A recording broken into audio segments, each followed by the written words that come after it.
Hey everybody, welcome back to another movie review. Hope you guys been enjoying the content on the channel as of late. It's a little late. It's getting around 10 o'clock at night. Long movie, so I was expecting it. Um,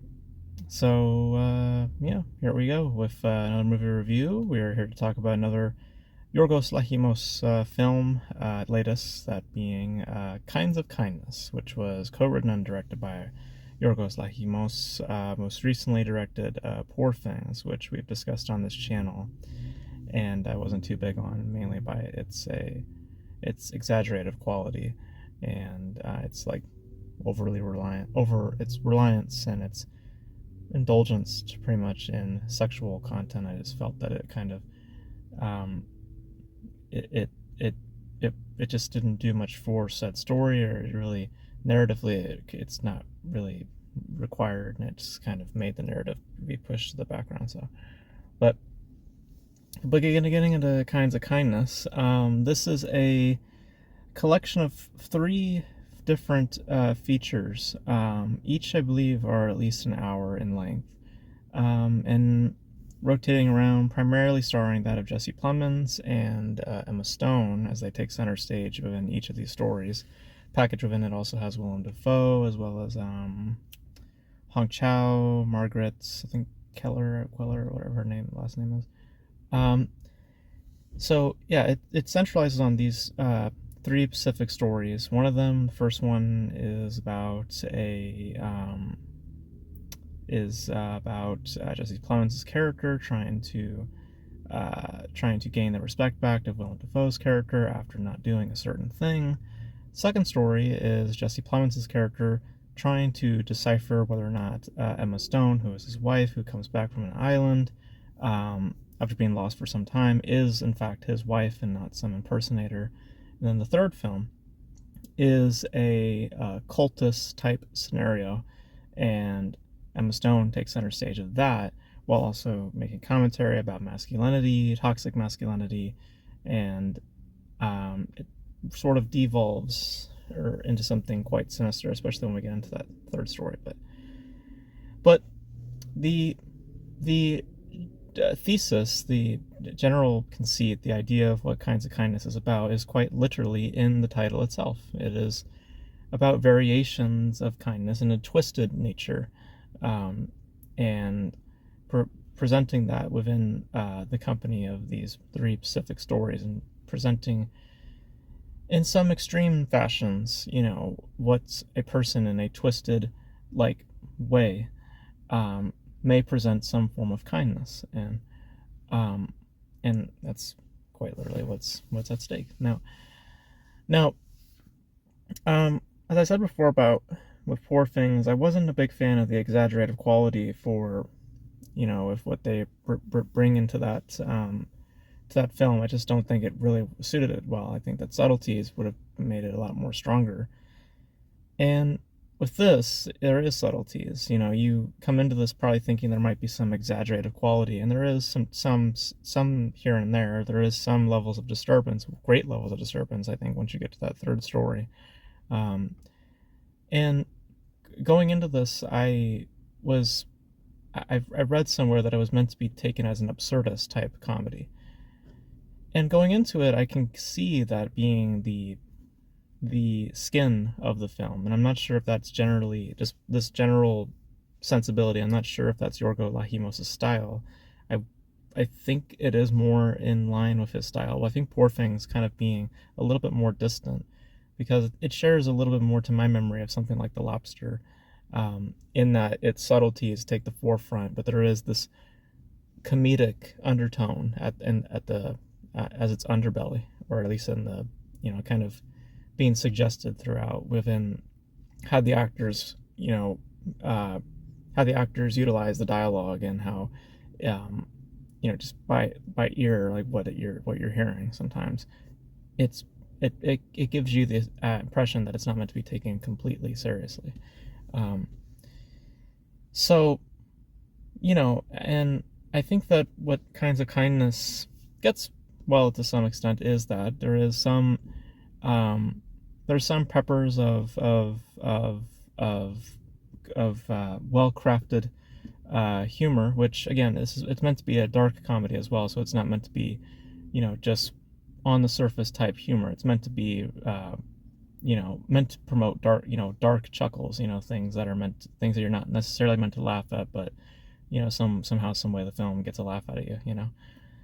Um, and in some cases it works because of just how they represent the jokes and how they represent certain sequences, or just by dialogue, or by just what's in the frame. Again, with absurdist like humor, there's just things that are there that are just there, and that's what plays into the concept of absurdist comedies, is that material is just there and it's not meant to be given an explanation, and hence that's what's funny about it. So to some extent it gets it, but there's a large time within Kinds of Kindness, and trust me, it's large time is, not understating it. It's a 3-hour film. For a large portion of its time, I just don't think that it gets the identity well enough about absurdist like humor, because a large majority of the time I just wasn't really finding the humor of it. And I think that it wants to find the humor in its stories, and it wants to find that point of when the audience just goes like, again, with an absurdist like humor, your whole impression's mental. You're laughing at the ridiculousness of what's at stake or how things progress. That's like the whole point of the Monty Python series, specifically that The Holy Grail, which I still say to this very day is my favorite comedy of all time, because of just how much it leans into the absurdity, but simultaneously within definition, lacking anything of that, no definition whatsoever, and in turn having such great meaning. Like, there's just something really brilliant about Monty Python and how it utilizes that sort of style and that sort of humor. And with Kinds of Kindness, there is a through line, and like I said, it is this quite blatant idea about this twisted presentation of kindness, or like gaining approval, toxicities. There is other things that you could decipher once you remove the, what is meant to be some sort of a joke, about just kindness, even though it's like, well, this is clearly toxic, this is clearly this and that, but it's, the title is quite literal in what is happening, so, because it's about putting yourself in that character's mindset, and once you understand what to them is at stake, then you understand the impression of that it is a kind gesture, quote unquote kind gesture, of what they're displaying, when in reality what they're doing is quite absurd and quite ridiculous. But the problem with that is that the statement matches that of an absurd comedy, but the overall delivery of it does not, because especially when we get to that third story, I just find it really hard to understand where the jokes lie, where I'm supposed to find the, because it just gets like that specific story too. Like, there's a rape sequence, and among other things, and I'm just like trying to wonder where's the place of where I'm supposed to laugh? Where's the place of where I'm supposed to go, okay, this is, I mean, it is ridiculous in that, yeah, it is, that's quite, a sight to see. I mean, there's very arresting visuals in it, but I don't know if disturbance, I just don't know if disturbance is in line with absurdity in my brain, because it doesn't promote the response of laughter. It promotes the response of just like quivers, and just like, like, oh, that's pretty gross, like it doesn't make me laugh, so, and again, it falls to the vein of dark comedies, but I can't, it's tempting to say maybe it's a little too dark to be considered funny, but I just don't think that I don't think it has an entire grip to the concept of absurdity, within the skies of a comedy. I just don't think it has an entire grip to it. At times it feels like it gets to that place, and I can, I can ride with it, and it's tolerable. I mean, and the performances are for fine enough. I think that everyone does a good job in each of those individual stories. I think that they all do pretty good job. Um, but it feels as though that exaggeration is needed in order for this to feel to in order for the delivery of what it's trying to get on an emotional level, specifically, like with just promoting laughter, promoting a certain feeling.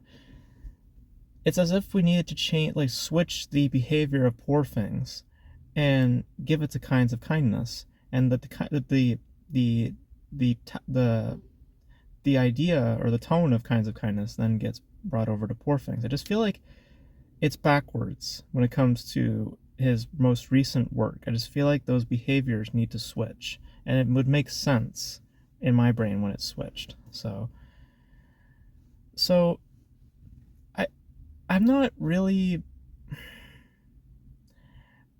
like watching it. I just felt like, okay, you know, like I'm not upset with what I watched. I'm not gonna sit here and say it's a complete snooze, but I just found it to be just not that engaging, not that interesting, and a lot of it has to do with just how it is tonally crafted. I just don't think that it is complementary to what it is trying to do within the absurdity. I just think that if you're going to do absurdity, you should lean more on the exaggeration. When you're having to be as subtle as the film is, there's just a lot of times a question mark as to what I'm supposed to feel at these moments. Is there a joke there? Is there something there that I'm supposed to laugh at?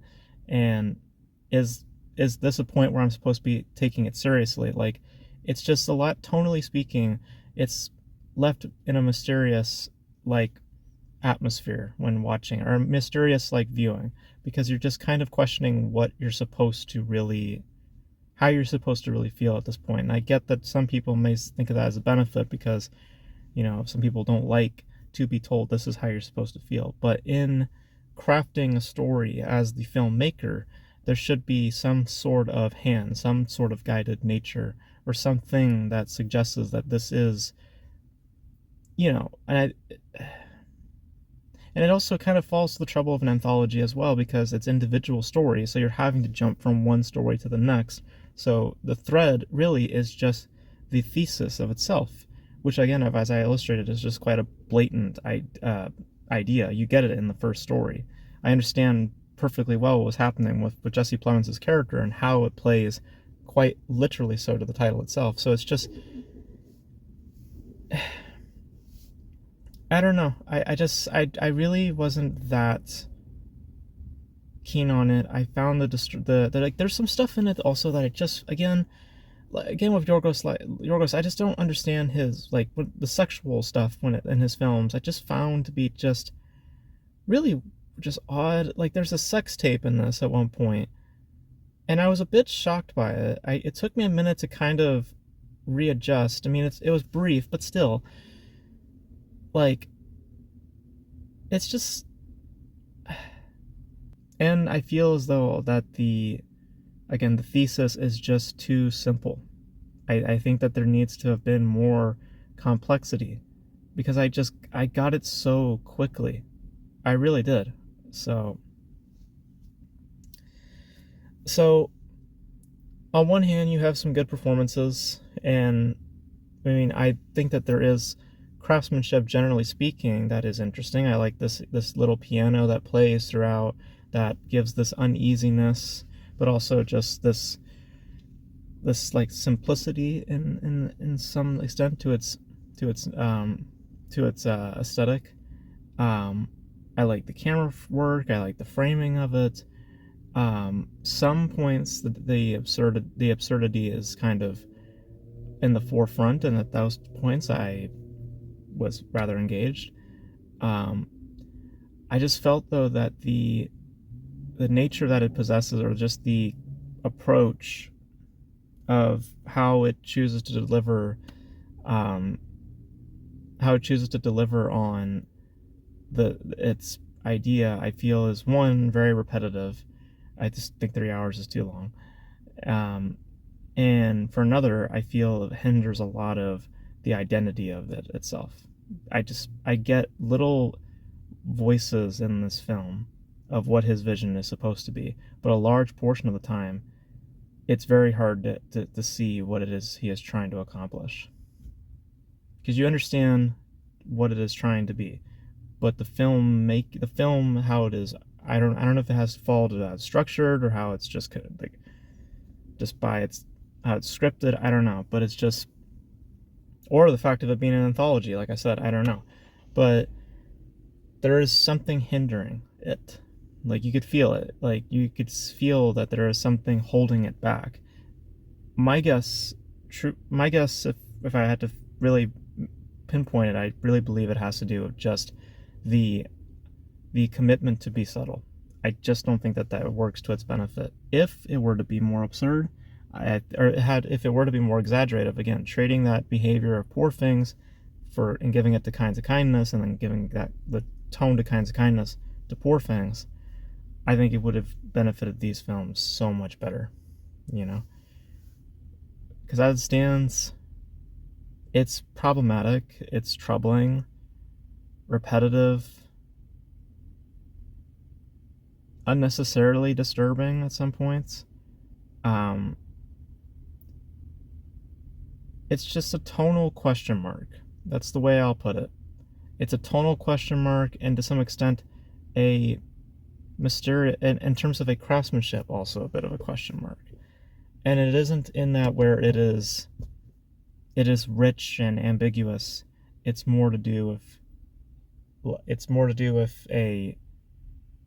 troubling filmmaking, if I were to be frank. So I don't sit here and say I hate it.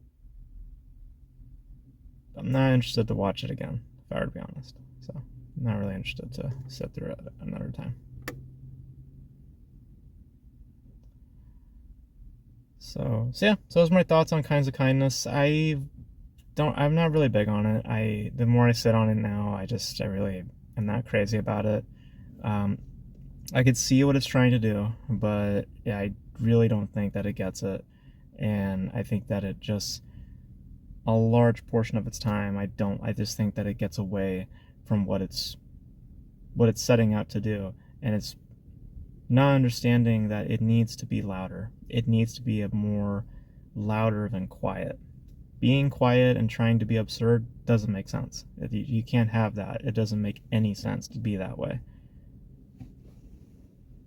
The way to present absurdities is with an exaggeration, to be loud, to be obnoxious. That's what it looks like. Monty Python understands this. That's why Monty Python is so fucking good.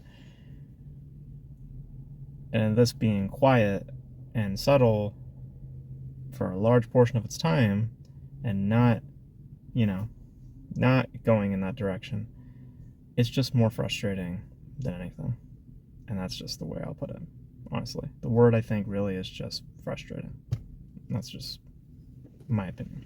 So those are my thoughts on Kinds of Kindness. You guys know your thoughts on Kinds of Kindness. This is a 20-minute review, Jesus Christ. But I really just had to decipher my thoughts, because just even walking out of it, I was just like, I don't really know how to feel about it. But I think it's just frustrating for me. Like I said, mainly to do with just its lack of hold to its true identity. So that's the way I'll put it. But let me know your thoughts on Kinds of Kindness in the comment section below. Your thoughts on Lorgos Lanthimos. Is this how he is as a filmmaker? I feel like this is more in line with him as a filmmaker. Poor Things, I feel like, was just something a little bit distant from him, a little bit more different in design. This feels a little more in his wheelhouse. I don't know. You guys let me know. Let me know all your thoughts in the comment section below. And that's going to be it for this video, guys. Thank you guys for tuning in. And until then, I will catch you guys in the next video.